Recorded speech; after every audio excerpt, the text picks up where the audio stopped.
আগামীকাল 22শে অক্টোবর বুধবার ঢাকার সেনানিবাসে যেসব আর্মি অফিসাররা রয়েছেন যাদের বিরুদ্ধে ওয়ারেন্ট জারি হয়েছে আইসিটি থেকে, তাদের কালকে আইসিটিতে হাজিরা দেবার কথা। 25 জন সামরিক কর্মকর্তার বিরুদ্ধে ওয়ারেন্ট জারি হয়েছে, তার মধ্যে 10 জন তারা রিটায়ার্ড অফিসার, তাদের কোনো ট্রেস করা যায়নি। 15 জন সার্ভিং অফিসারের মধ্যে একজন আত্মগোপনে চলে গেছেন, আর 14 জন বর্তমানে ঢাকা ক্যান্টনমেন্টে অবস্থান করছেন। এখন আজকে অনেকেই আমার কাছে জানতে চেয়েছেন যে তারা আসলে আগামীকাল আইসিটিতে সারেন্ডার করবেন কিনা, যেহেতু আদালত থেকে নির্দেশনা দেওয়া হয়েছে তাদের গ্রেপ্তার করে প্রডিউস করতে আইসিটিতে। সুতরাং ক্যান্টনমেন্ট থেকে সেনা কর্তৃপক্ষ তাদের প্রডিউস করবে কিনা, এখন তাদের কিভাবে প্রডিউস করবে এটি নিয়েও কথা হয়েছে। মানে আইসিটির পক্ষ থেকে তাজুল বোধহয় বলেছে যে তাদের পুলিশের মাধ্যমে অ্যারেস্ট করে নিয়ে যেতে হবে। তো সেনা কর্মকর্তাদের পুলিশ অ্যারেস্ট করবে কিনা এটা নিয়ে আরো প্রায় 1-1.5 সপ্তাহ আগে পুলিশের হেডকোয়ার্টারে এটা নিয়ে আলোচনা হয়েছে, এবং পুলিশ স্পষ্টভাবে নিজেদের মধ্যে আলোচনায় জানিয়ে দিয়েছে যে তারা এটা পারবে না, তাদের পর্যাপ্ত লোকবল নেই। তার চেয়েও আমার কাছে যেটা মনে হয় যে তারা আসলে এই সেনাবাহিনীকে হাতকড়া দিয়ে আইসিটিতে নিতে চাচ্ছে না। সুতরাং পুলিশ তাদের অ্যারেস্ট করে হাতকড়া দিয়ে আইসিটিতে নিয়ে যাবে, এটি আমার মনে হয় হয়তো কাল হবে না।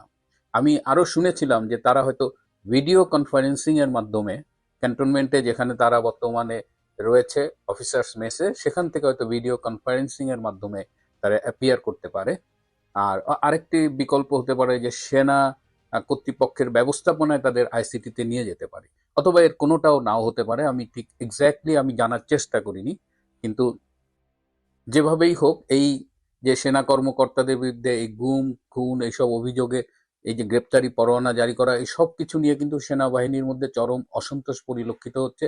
এবং কালকে যদি পুলিশ তাদের গ্রেপ্তার করে হাতকড়া পরিয়ে আইসিটিতে প্রডিউস করে, তাহলে সেটা হবে সেনাবাহিনীর গালে জুতো দিয়ে আঘাত করার মতো একটা বিষয়। মানে চরম অপমান, অসম্মান, এবং এই বাহিনী ধ্বংসের যে আমরা বারবার বলছি যে সেনাবাহিনীকে ধ্বংসের একটি চক্রান্ত চলছে, যে চক্রান্তের সাথে স্বয়ং সেনাপ্রধান জেনারেল ওয়াকার খান পর্যন্ত জড়িত, সেটি আমরা দেখতে পাচ্ছি। এবং জাতিসংঘ, আমি খুব অবাক হয়ে দেখছি যে জাতিসংঘ বাংলাদেশ সেনাবাহিনীর ব্যাপারে খুব বেশি নাক গলাচ্ছে। তারা গত বছরের জুলাই আগস্টের যে জঙ্গি আন্দোলন, সেই আন্দোলনেও সেনাবাহিনীকে তারা একটি নির্বাচিত সরকারের বিরুদ্ধে কাজ করবার জন্য প্ররোচিত করেছিল, এবং তারা সেই টুলস হিসেবে ইউএন পিস কিপিং মিশনের যে আর্মি যায় সেটা দরকার হলে বন্ধ করে দেবে, এরকম একটা হুমকিও তারা সেই সময় সেনাপ্রধানকে দিয়েছিল।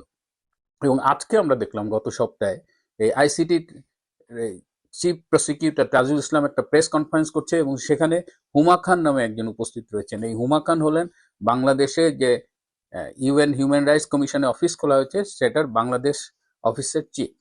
তো একজন ইউএন কর্মকর্তা কি করে একটি বিতর্কিত ট্রাইব্যুনালে সংবাদ সম্মেলনে, তার চেয়ে আরো বেশি বিতর্কিত এই জামাতি যুদ্ধ অপরাধীদের আইনজীবী তাজুল ইসলামের পাশে দাঁড়িয়ে সেখানে কথা বলেন।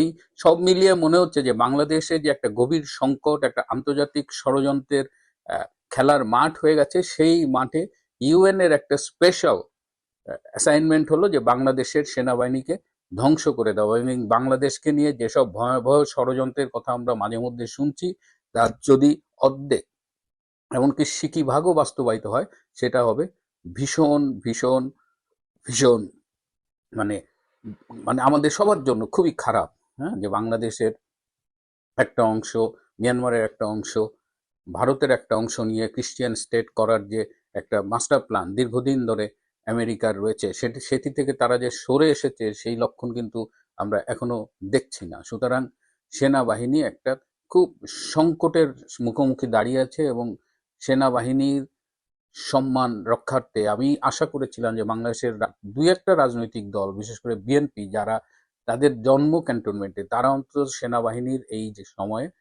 তারা একটা স্ট্যান্ড নিবে। কিন্তু আমি জানি না তাদের রাজনৈতিক অবস্থান কি, যে সেনাবাহিনীকে যেভাবে অপমানিত, অসম্মানিত এবং ক্ষমতাহীন করা হচ্ছে গ্রাজুয়ালি, তার ভবিষ্যতে যে কি হবে সেটা আসলে আমাদের দেশের জন্য কোনো মঙ্গল বয়ে আনবে বলে আমার মনে হয় না।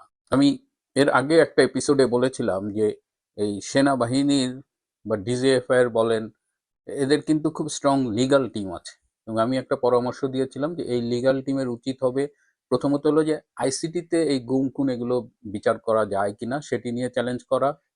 দ্বিতীয় হলো যে আরো সম্প্রতি যে একটা একটা ক্লজ অ্যাড করে দিয়েছে যে কারো বিরুদ্ধে চার্জশিট মানে গঠিত হলেই সে আর সরকারি পদে থাকতে পারবে না, সরকারি চাকরি করতে পারবে না। এটা তো মানে এটা তো খুবই ইললিগাল একটা কাজ। বিচারে দোষী প্রমাণিত হওয়ার আগে আপনি তাকে সাজা দিয়ে দিচ্ছেন। তো সেটাও আমার ধারণা সেনাবাহিনীর পক্ষ থেকে, সেনাবাহিনীর লিগাল টিমের এটা নিয়েও চ্যালেঞ্জ করা উচিত। আমি যতদূর খবর পেয়েছি আমার একজন পরিচিত আইনজীবীর মাধ্যমে যে তার এই মানে আর্মির লিগাল টিমগুলো এটা নিয়ে কয়েকদিন ধরেই কাজ করছে এবং তারা বেশ লম্বা লম্বা সাবমিশন তৈরি করেছে। এখন তারা চাইলে রিট করতে পারে হাইকোর্টে। আইসিটির অনেক আইসিটি তো বেসিক্যালি যুদ্ধ অপরাধীদের বিচারের জন্য করা হয়েছিল, সেই ৭১ সালের মুক্তিযুদ্ধের অপরাধী যারা, হ্যাঁ, যে মানবতা বিরোধী অপরাধ করেছিল যারা, পাকিস্তানি হানাদার বাহিনীর দোসর ছিল যারা, তাদের বিচারের জন্য করা হয়েছিল। সেখানে অবৈধ অধ্যাদেশের মাধ্যমে অবৈধ ইউনূস সরকার যেটা করছে, এবং খুবই অবাক হলো যে এই যে জাতিসংঘ শেখ হাসিনা সরকারের আমলে পান থেকে চুন খসলে চিৎকার করে উঠতো,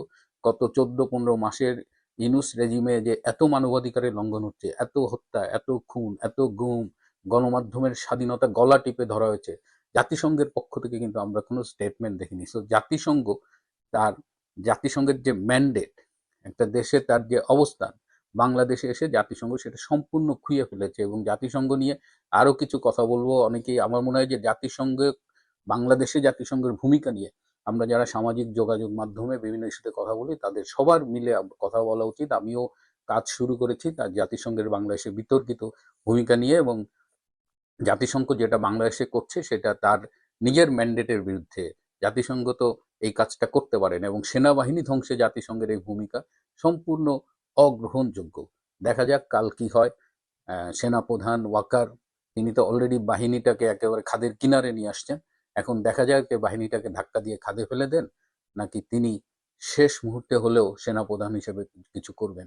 যদিও ব্যক্তিগতভাবে আমি জেনারেল ওয়াকার খানের উপরে আদৌ আস্থা রাখতে রাজি নই।